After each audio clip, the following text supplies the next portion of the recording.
And welcome to the ResearchWorks podcast, brought to you in association with Curtin University and the Healthy Strides Foundation. Your hosts are Dr. Dayna and Dr. Ashley Thornton, and together we will interview world-leading researchers in the area of child health to support your practice in being more evidence-based. And welcome to another episode of the ResearchWorks podcast. You might have been expecting to hear the lovely tones of Ash and Dayna serenading you on your way to work, in the gym, or wherever you listen to your podcast episodes. But today, we have something a little different for you. Dayna and Ash are still very much your beloved podcast hosts, but right now they're preparing for the very last episode of the year to be released next week before a very well-earned summer vacation. With Christmas and New Year just around the corner and finishing up some work-related matters for the year, it has already been a very busy December. Here in Australia, Christmas is usually a 40 degrees Celsius kind of day, and that's around 104 degrees Fahrenheit. And that's really thanks to the beautiful Southern Hemisphere and a little global warming. So it might be a little strange for those that think of cold weather and snow at Christmas. Here in Oz, we have no need for chestnuts roasting around a fireplace. We just leave them out on the roof of our cars in December. But I digress. Let's get back to ResearchWorks. We've been so encouraged to hear that the many thousands of listeners that we have are finding the content, the interviews, backstories, unpublished anecdotes, and the presentation of research in this format to be of such great value to so very many people across the globe. We don't get too much fan mail, but when we do, it almost always includes a shout out to yours truly for the Tell It to Ed segment. Yeah, like I'm the one that's responsible for its popularity. It seems as though the Everyday Man segment is actually really popular. Who knew? I must admit that whilst having no real experience in all things healthcare, the past 9 months and now 37 episodes in have proven to be an incredible learning experience for me. I love the idea that no matter where we are, no matter how old or how young we are, we can always learn something new. A long story made very, very short, I've undergone several operations and gone through cancer treatment on 2 separate occasions. The first was a shock, and the second even more so when it returned and spread. Being told that you need to start chemotherapy immediately or that you'll die is one of the most sobering moments of my existence, and I was tremendously grateful that I was in the hands of some expert healthcare professionals using the very latest science and the very best medicine to treat my condition.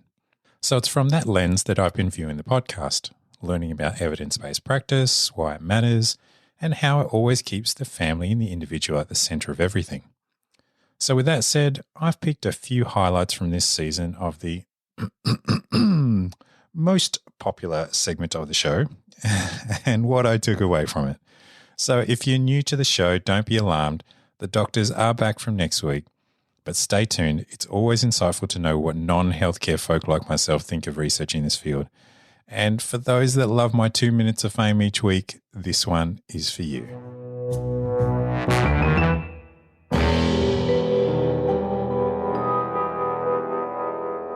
So one of the really early episodes we had on Professor Iona Novak, and I think that's the one that shed a great deal of light on things for me from an evidence-based perspective.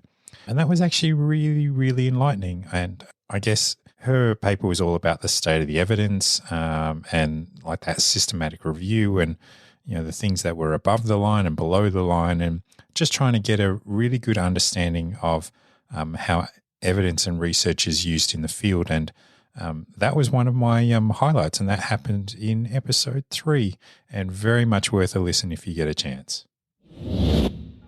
Hi, Ed.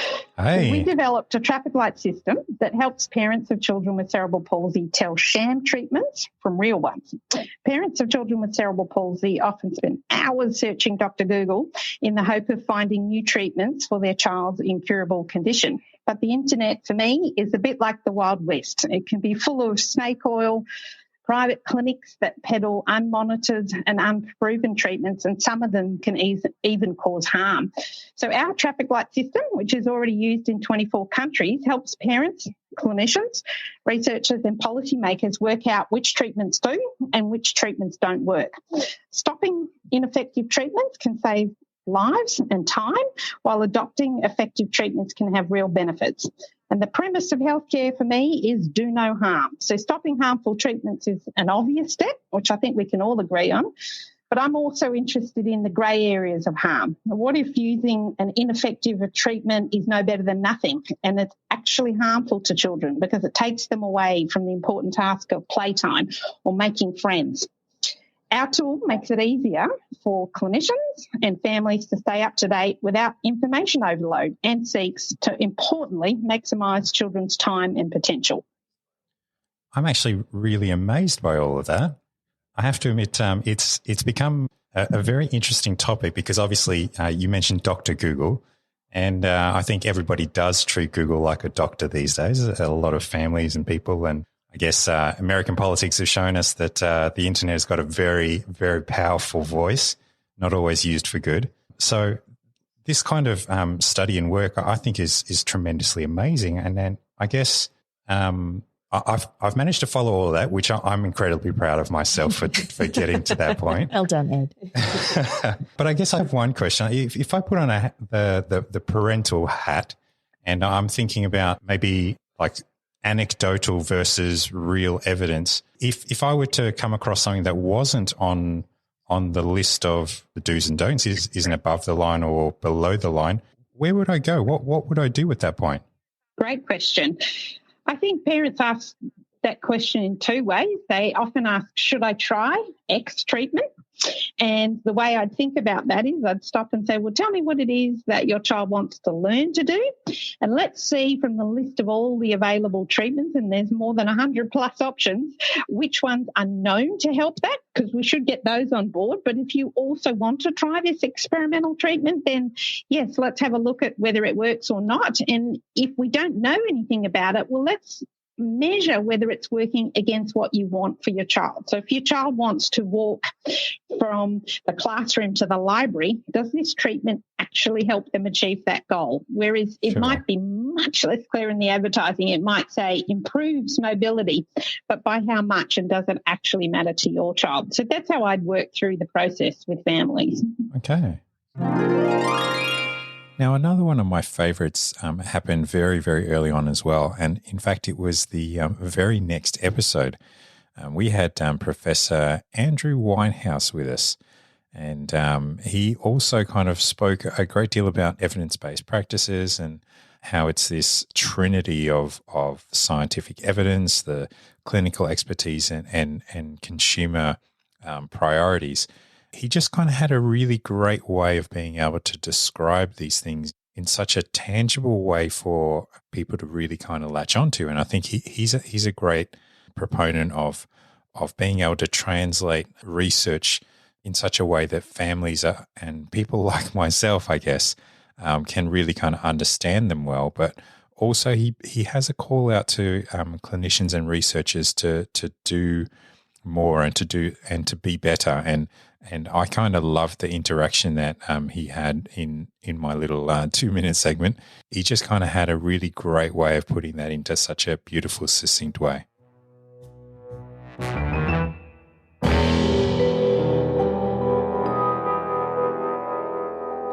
Absolutely, Ed. Here we go. I'm going to knock your socks off, mate. Yeah. All right. So, Ed, children on the autism spectrum, there are dozens, if not hundreds of different ways that we can best or at least try to support them, what we call interventions.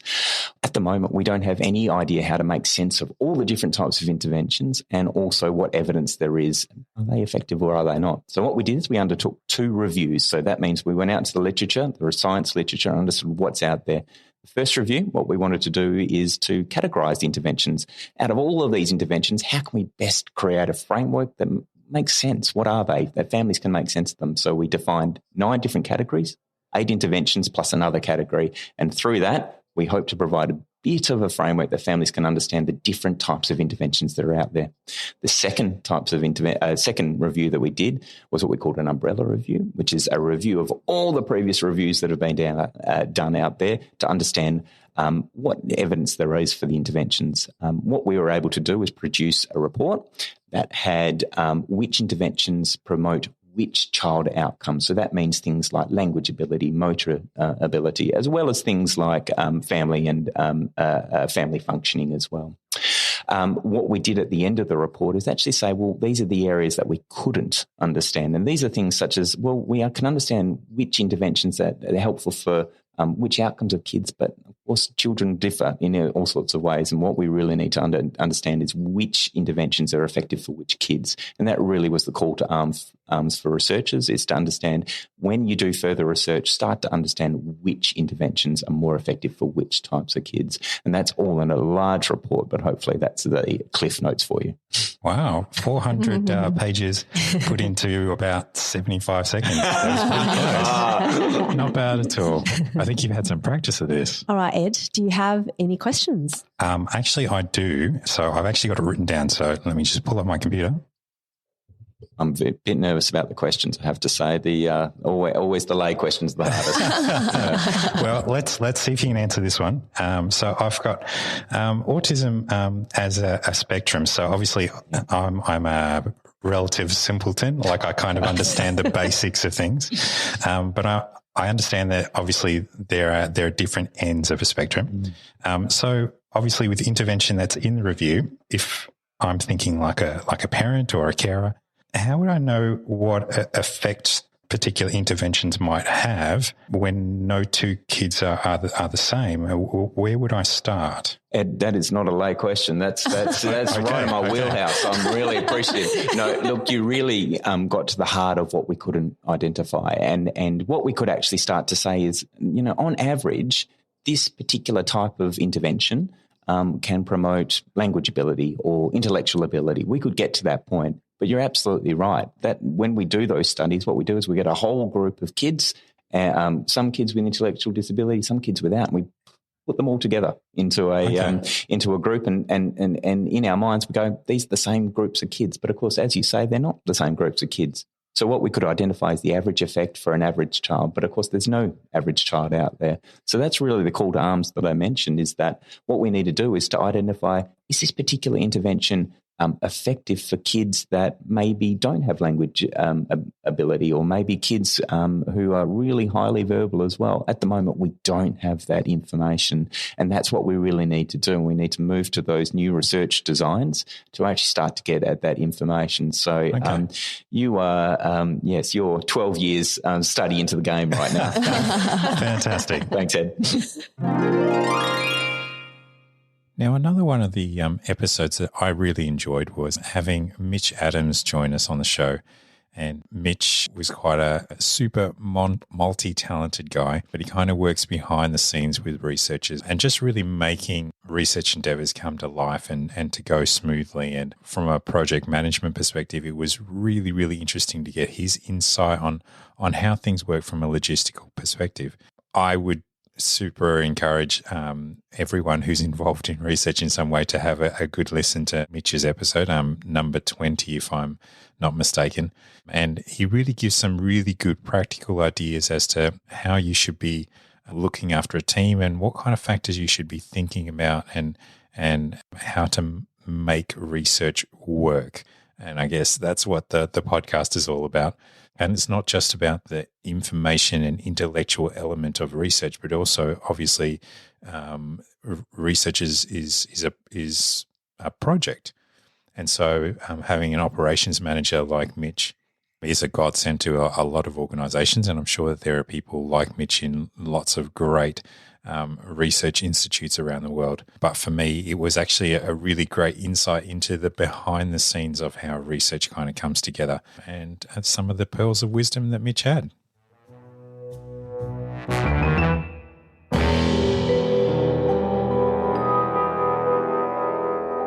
Interesting. So Mitch, you've got about 60 seconds or so to summarize all these main things we talked about to the common man, Ed. Oh, now I'm stuck. I think as Dayna and Ash have indicated, that the time you spend in planning and preparation for a grant is going to be paid back to you later when you're trying to deliver it.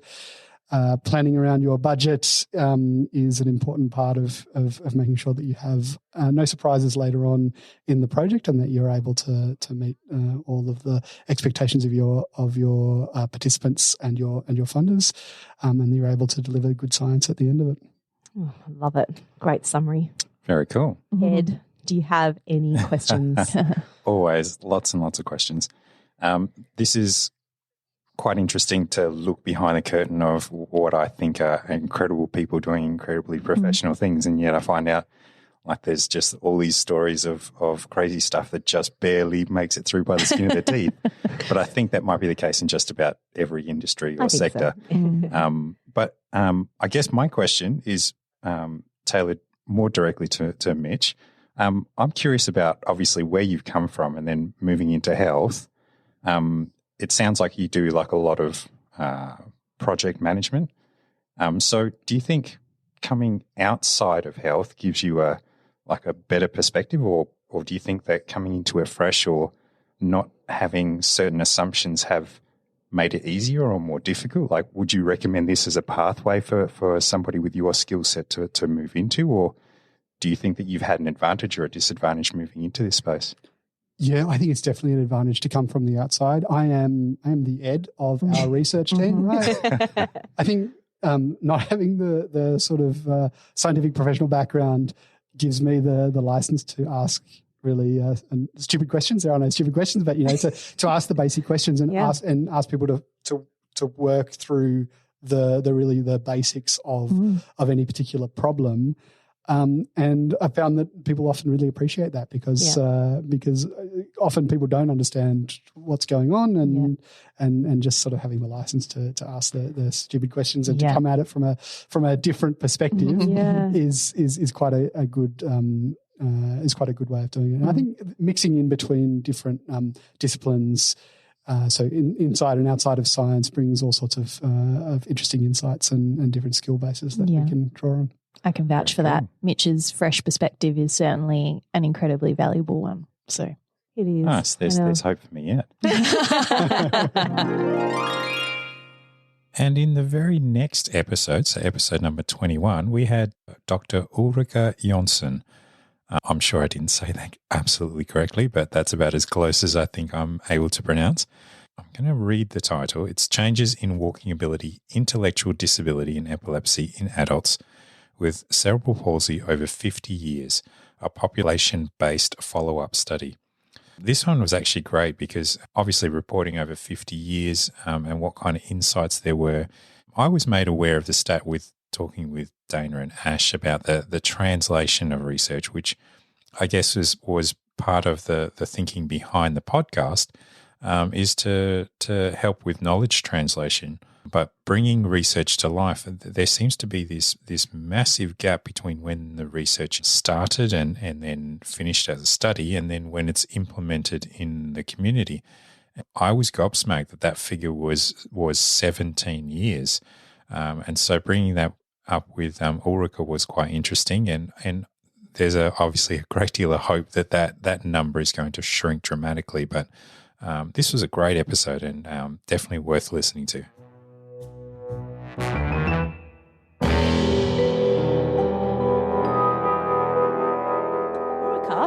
Take it away.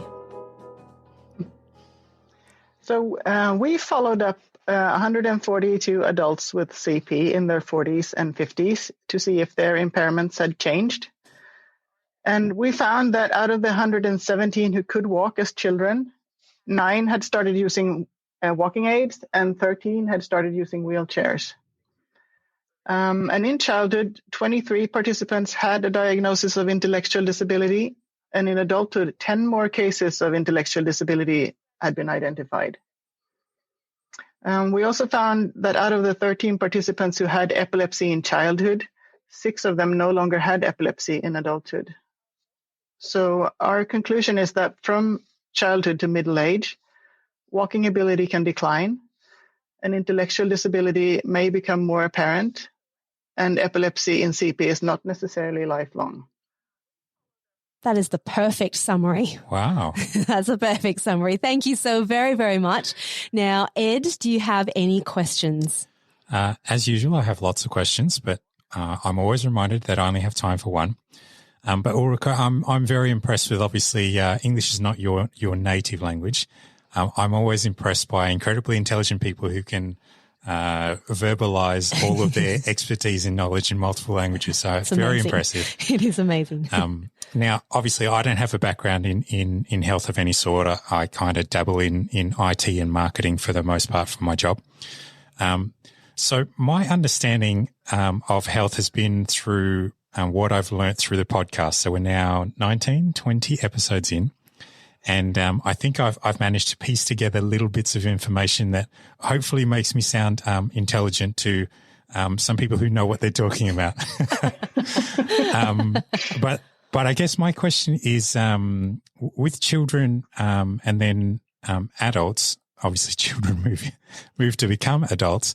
But one of the stats that Dayna and Ash have told me about is that therapies and research takes 15, 17 years for it to come to fruition. So I guess for it to be out in the community or be something that people can take advantage of.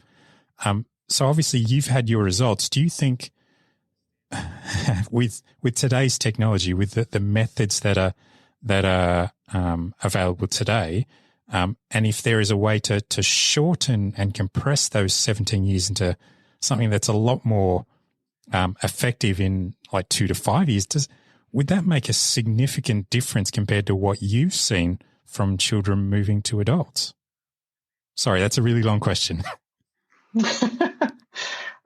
I hope that it's not going to take that long anymore. Okay. I mean, 15 years ago, there was almost nothing to be read about adults with CP.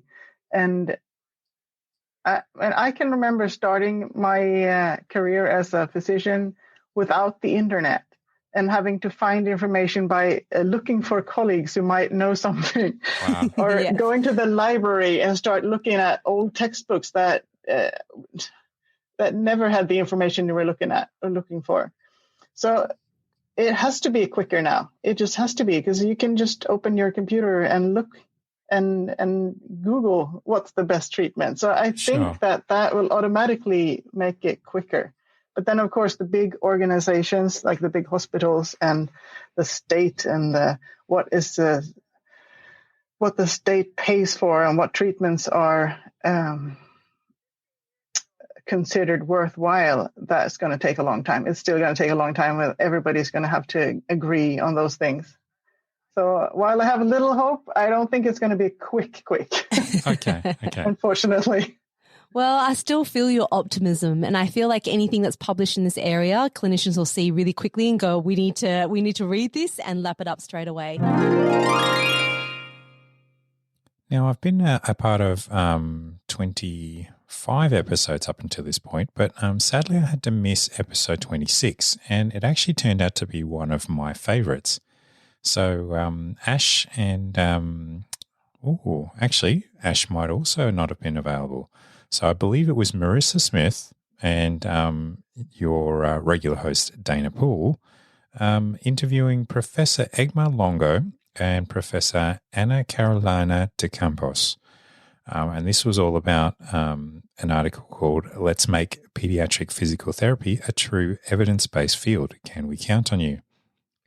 And this one was tremendously interesting. This was obviously in reference to a lot of practice out there that might be very old school or was based on older understandings and of neuroplasticity and how that kind of applied in pediatric physical therapy, and really, really interesting. And if you haven't had a chance to listen to it, this one is definitely in my top 3 of the podcast episodes, and I think has a very strong response. So we've obviously had lots of people who have enjoyed our content, and of all of the topics that we've had, this one was probably the most controversial. Not that I could really understand why that's the case, but I can understand that there are obviously financial ramifications for people who might be told that they maybe chasing something that is not as effective or not effective anymore or never was effective. But that was part of their livelihood. So I guess one of the key things for them in that paper was that they posed the question of, will you be a knowledge broker or an active resistor? And it was a great episode, so well worth a listen. Yeah,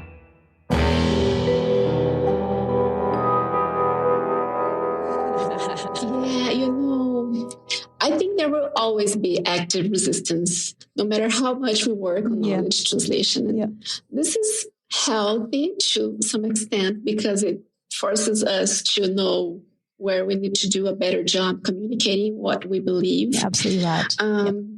Of course, when we are, especially in a developing country, it's challenging to talk about disseminating information. So we talk about conveying the information, and Neymar already mentioned Nossa Casa, which does a wonderful job of talking to families in a way they can understand.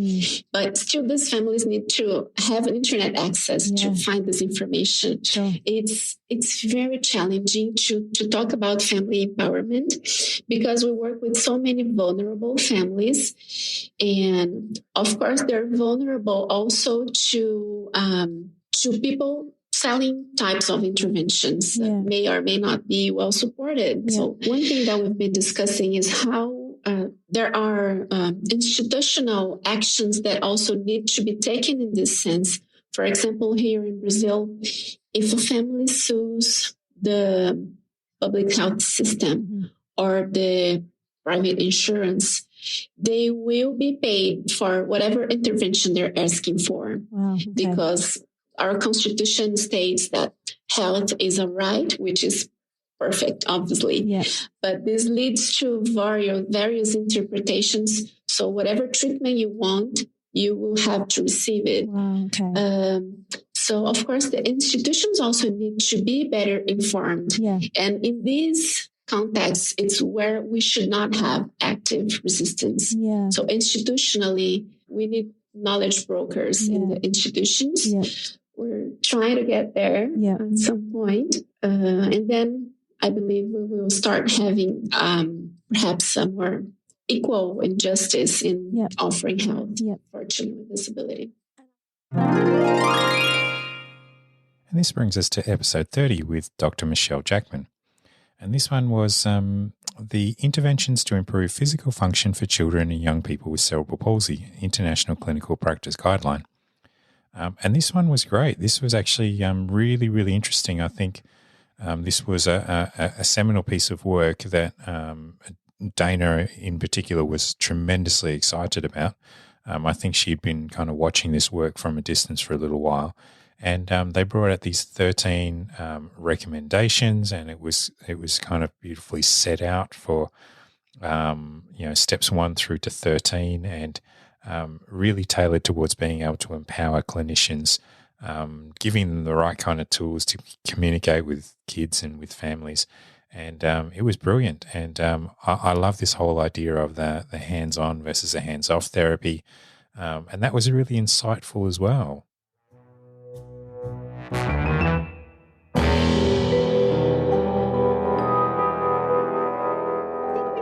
Through research, we've figured out too that, if we work on balance and strength, leg strength, for example, it doesn't mean that the child will be able to ride their bike. That's right. We've figured out that to ride a bike, we need to practice riding the bike. So that's an awesome shift. And it means that, children and families can really target their time and effort where they want it to be targeted. Yeah. And I mean, that's perfect into your third recommendation. So good practice recommendation 3 just so happens to be intervention should directly target the child set goal. So the direct quotation from the paper was actively practice goals rather than attempting only to address underlying impairments. And here we talk a whole lot about this whole hands-off approach as well. Can you talk us through that? Yeah. So, I mean, we've sort of touched on it just before, but really, this just speaks to the fact that we know the most efficient way to improve on a goal is to actually whole task practice that goal. Another really great episode that we had was episode number 27 with Dr. Rosalind Ward. And on the show, we also had Lucy Fitzsimons join us with a speech pathology kind of angle to our conversation. This one was like a really, really great episode just because there was so much conversation just kind of going back and forth about health professionals and multidisciplinary teams and how speech pathology kind of fits in amongst all of that, and then what Dr. Ward's thoughts on this was. And in my little 2 minutes of fame, I got a chance to ask Dr. Ward about windows of development, and I kind of related it to music and where there might be really important moments for development and whether you can actually miss those windows or not.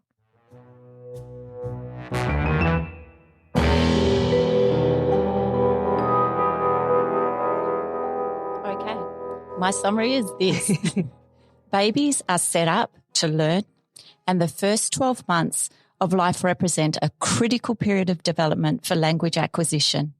Within adequate experience at the right time points in development, such as through a sensory deficit, for example, hearing impairment, insult to the brain, or reduced parent-child interaction, children are at high risk of lifelong difficulties. Early identification of the risk of communication impairment is possible through the assessment of infant vocalizations and fundamental to maximising a child's communication potential through access to early intervention. Oh, lovely, lovely. I love it. All right, Ed, over to you. Very, very insightful. And I say this about every episode that we're doing, so I'm learning a great deal. Obviously, I don't have a background in healthcare, but I find a really interesting parallel between the early intervention part and something I'm relatively passionate about, which is music. I have like a small degree of perfect pitch, so I can recognize certain notes, but not all of them. And I think a lot of the thinking behind that is that you have to learn that at a very, very early age. If you don't develop it by 2, 3 or 4 years of age, you'll never develop that. So my thought is there a window like that for children who have communication difficulties? Is there a window where you can miss it? Like, is the early intervention window very short? Is it very broad? Is it? Sorry for my ignorance, but no, it's a really insightful question. And absolutely, the literature does talk about these sensitive periods of development, and they have labels for what occurs in these early periods. So, you know, when I talked before about sound specific, how it was universal production, well, there's a phase where babies are starting to tease out what language is important to them and what they can let go. And so the literature argues that there are windows around that. Okay. But the exciting thing is they don't have to close. If we intervene, potentially we can extend those windows. That is exciting. That is really cool. Yeah. Great question, Ed. Your excellent Thank track you. record continues, Ed. That's great. Well, it's been a gigantic season, and I've loved being a part of it. And if you've made it this far, congratulations in terms of listening to my dulcet tones as opposed to the beautiful overtones of Dayna and Ash. Well, we've nearly finished the very first season of the ResearchWorks podcast. Thank you so much for tuning in and listening to the episodes.